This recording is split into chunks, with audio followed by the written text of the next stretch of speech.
Hey guys, welcome back with me again in the channel. On today's tutorial, I'm going to show you how you can adjust the screen color temperature in your Vivo phone. So in here, you can just start by going to the settings on your phone. Okay, I'm going to tap on settings, and to find the screen color settings, you can just go to the display and brightness.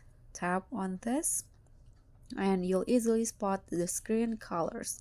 So in here you can choose the color mode between standard, professional, and also bright.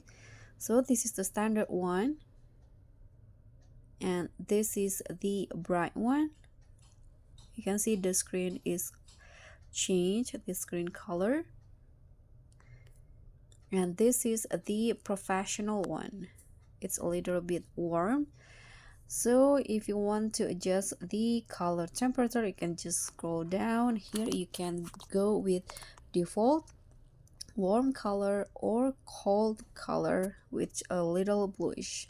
You can also just adjust it on your own. You can, for example, you're going with red, you can go up. If you want to go green, you can just go to the left bottom in here, or you can also use this default settings. And if you're done, you can just go back. So that's all from me. Thank you so much for watching. Don't forget to like, comment, and subscribe. Also click on the thanks. Bye.